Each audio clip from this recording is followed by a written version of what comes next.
Welcome to Solutions with Sagamore, a podcast produced by the Sagamore Institute that features solution-oriented conversations about key issues facing communities throughout Indiana, the United States, and the world. I'm your host, Tim Swearens. In this episode, we are joined by Stephen Goldsmith, former mayor of Indianapolis and former deputy mayor of operations in New York City. Mayor Goldsmith is the Derek Bach Professor of the Practice of Urban Policy at Harvard University's Kennedy School of Government. He also is the Director of Data Smart City Solutions at Harvard's Bloomberg Center for Cities. Also with us today is Darlene Sherman, a former Indiana state legislator who served as press secretary for Mayor Goldsmith in Indianapolis. Mayor Goldsmith and Darlene, welcome to the podcast. Stephen, we spoke recently about your early days as mayor of Indianapolis, and you noted your realization soon after taking office that the problems didn't match the resources, right? More problems than resources. How did that realization shape the way you approached the leadership of Indianapolis? Well, perhaps, maybe even curiously, the conditions then are not dissimilar from the conditions now, which was Indianapolis, right? Indianapolis doesn't exist on its own. It's in a competitive environment with its region and with other cities. And at the time I took office, the tax rates in the surrounding cities were all less than they were in Indianapolis. And the Indianapolis Chamber of Commerce said that there was $1 billion infrastructure deficit. So you can't raise taxes, your budget's not quite balanced, and you have $1 billion deficit in infrastructure. So that is a recipe for change. And so we use that recipe as the basis for reconfiguring and reorganizing the way the city works, doing a fair number of outsourcings, partnering with the unions. But the point is that the conditions led to a lot of experimentation that might not have happened but for we had to do it. You used a phrase when we spoke, better, faster, cheaper. Which is an interesting approach to government and to leadership. How did you apply that principle to leadership of Indianapolis and also your leadership in New York? Right. Well, government is a bureaucracy. And so the question becomes, for me and those who I was fortunate to work with, how to deliver services better and cheaper. It's easy to deliver services cheaper by doing them worse.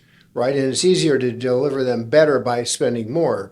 The challenge is to deliver better services and spend less. So that means you need to rethink how you do services. It means you have to delayer the bureaucracy. It means you have to bring in a lot of private innovation. So the challenge in a large bureaucracy is how can it be open to innovation? How can it be open to technology? How can it empower its workers? But most of all, how does it listen to its residents? I mean, one of the issues we've got around the country today is the thought that the only way to make government smaller is to make it worse. Our challenge was to make it smaller and to make it better, and humbly, I think we did that. Darlene, you are part of the leadership team that helped launch the Goldsmith Prize this year. Tell us about the prize and just tell us a little bit about the initial city that won the initial award. Thank you. Thank you, Tim. It's great to be here. It's great to be with the mayor again. A couple of years ago, a few of us were looking for a way to honor Steve's legacy of visionary leadership in the city. He really set the national standard for innovation in local government. His remarkable accomplishments are still positioned Indianapolis well into the 21st century, and we're still enjoying them today. We concluded after thinking of many, many ways in which to honor that legacy, we started conversations with the Sagamore Institute and came up with the Goldsmith Prize, and it was really to recognize, encourage, and support leaders at the local level who want to drive innovation to make the lives of their citizens better. So we launched the Goldsmith Prize for Innovation in Local Government in April in conjunction with the Sagamore Institute and AIM, which is Accelerate Indiana Municipalities. And we received interest from cities around the state, and we ended up with more than a dozen submissions, proposals, and we narrowed it down to 3 finalists. Goshen, Michigan City, and Tipton. And Goshen was our winner, and it was the inaugural winner of the Goldsmith Prize. And they came up with a proposal to basically implement an AI platform, an artificial intelligence platform, and tools in how to deliver services better. And they want to start with their development. They want to use it to attack and address their affordable housing crisis. Steve was there and helped present the award to the city of Goshen and spent some time with the mayor. And Steve, what stood out to you in their application and in terms of sort of the long-term benefits that they hope to achieve? It's interesting because we did that competition and received a number of really terrific applications.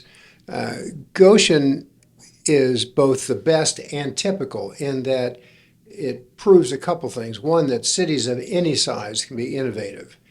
Two, that they can use advanced technologies because of kind of cloud-based access. You don't have to be a really big city to have access to the best of technology. And so I thought that the Goshen application was particularly outstanding because it was resident facing, right? One question was, how can our residents do business with the city more effectively? How can they use AI to understand the data that the city has available, A? And then B, how do those same platforms make it easier for developers or investors to spend money and build things in Goshen, right? How can you reduce those bureaucratic layers we talked about before? And so the Goshen application showed some true leadership and a pretty talented team, I thought, as well. In the private sector, a lot of times we see innovation happening in startups or in smaller operations than the bigger companies. Is that true in government as well? Well, it's an interesting question. Having been deputy mayor of New York, I have two thoughts on that. One, the scale of a city of 8.5 million allows you to spend money. The second is that the bureaucracy of a city of 8.5 million causes the rate of innovation to slow. So I think that the challenges of government would look like the following. If you're a city the size of Goshen, you should be able to innovate more quickly. If you're a large city, Indianapolis or Fort Wayne or New York City, then you need to create a culture of innovation that allows individuals who work for you and private companies who have solutions to do business with you more easily. But it takes a lot of work the bigger the scale of the bureaucracy. Are there cities around the country that stand out to you in terms of innovation, that they're sort of on the cutting edge of how to deliver better services? Right. Well, it comes and goes depending on, in part, who the mayor is. I mean, we've seen some really interesting things in San Jose. They have a tech-minded mayor. They encourage a lot of innovation there as well. The mayor of Boston has recruited a high-quality team around her. I look at these issues not in terms of the policies of the mayor per se, which are important, but the way they implement the policies that they think they're elected to accomplish. And so those are examples on either coast of really good work. But there's other cities. Nashville's long been a kind of competitor and colleague of Indianapolis, and it does an exemplary job as well. You mentioned that it's an especially challenging time for cities across the country right now. That sort of makes the need for innovation even greater, perhaps, than when resources are more available. Yeah, it's a challenging time. The reductions in federal support for certain populations disproportionately affect cities, right? So not exclusively, because a lot of people are on food stamps and SNAP in rural Indiana as well as urban Indiana. But a city has a responsibility. It's the closest to its people. And regardless of what a federal policy is, a city needs to respond. So that creates the impetus for change. It also, I think, creates the impetus for a civic infrastructure. We've been spending a little bit of time thinking about, well, how do you engage your community? How do you serve your neighbors? How do you inspire people to take care of the folks that they live around with whom they work or live? How do you create job opportunities for people who are underemployed? So the conditions now are tough. But from that, perhaps that's a path to more opportunity, to economic mobility, to people getting their first job, to more apprentice programs. So there's I think a time now, maybe more than anyone I've seen, at least in the last 30 years, for cities to think creatively about what they do. Darlene, you served in the Goldsmith administration here in Indianapolis. Give us the perspective of an insider. What was it like working in the mayor's Whoa, whoa, whoa, office. whoa, whoa, whoa. We haven't rehearsed the answer to that No, question. Well, my memory is still clear. Well, as Steve said, the times were tough when he took office. And in addition to what he already stated, we were following almost a 2-year period of economic decline. There was a recession. There was a high unemployment rate, high vacancy rates downtown. He faced two gigantic holes in the ground with a mall that was being developed that without a financing plan. So he had big challenges, just like the mayors that of today. Big problems, declining revenue. He also came into office with a pretty bold agenda. He had a list of, and I can't remember the number, 50 or 60 items on this list that he had promised during the campaign. The Indianapolis newspaper published the list. It was on my wall in front of my computer, so I looked at it every single day. I think every department head did as well. They knew what his agenda was, and they knew what their job was. But Steve set clear priorities, and everyone knew them. And he focused on outcomes. And he knew, like he said, that he had to change the way that the government did business in order to deliver on those. He did a couple things I thought were unique. There's outside the box thinking in terms of technology, but there's low tech. He brought in private sector, highly successful private sector experts. It came in, worked alongside the leadership, and to talk through how you can do things differently. What they learned in the private sector. They offered tons of volunteers. Steve was able to recruit about 100 volunteers to come in and help. He also set a timetable, and he made it clear to us that mayors have a defined period of time to accomplish their agenda. 4 years, that's 1,460 days. And if you're fortunate and you are able to be reelected, then you have another 4 years to complete that big, bold agenda. And, he empowered his leadership team. I thought it was interesting that he didn't encourage mistakes, but he had a high tolerance for risk. And he wanted leaders to try different things, think outside the box about the way they did their work. And that's what they were able to do, to do things differently.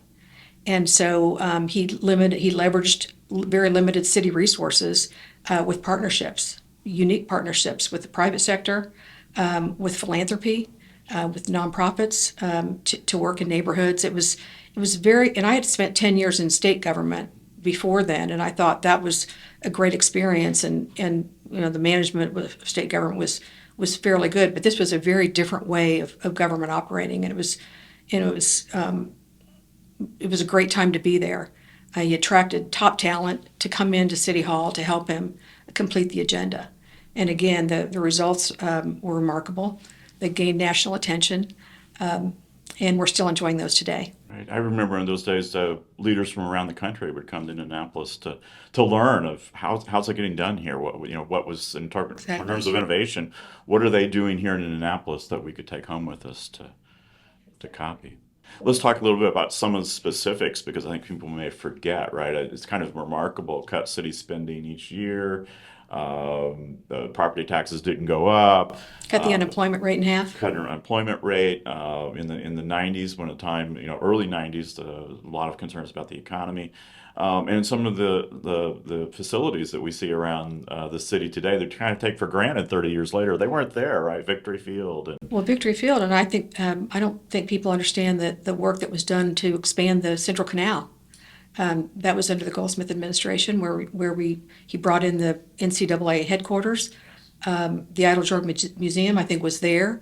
They relocated the State Museum, obviously the zoo. And that whole area of the west side of downtown that redevelopment started back then. And the convention center was expanded. Gainbridge Fieldhouse was built. But you look at the neighborhoods surrounding downtown. A lot of people throughout the city enjoy Fountain Square. Fountain Square was redeveloped along with 6 other neighborhoods that surround downtown. $500 million worth of infrastructure improvements during that period of time. I think more than that. I think it was ended up being, but a lot of that infrastructure investment was made in those 7 neighborhoods surrounding downtown. In addition to that, $7 billion in investment in private sector investment in downtown. That was innovative at the time, that the idea of public-private partnerships, and I remember there was some pushback on that and locally about, oh, is that the right thing to do? What led you to pursue those partnerships? Yeah, thanks. Well, to some extent, desperation to accomplish what we talked about. Let me take your question, Darlene's last answer, and then maybe apply it to today, right? So one of the most significant restrictions on innovation and better, faster, cheaper is imagination. So how would you imagine doing something better? Most people are pretty good about doing things better the same way they do them today, right? Just do them faster or work harder, and that often doesn't make enough difference.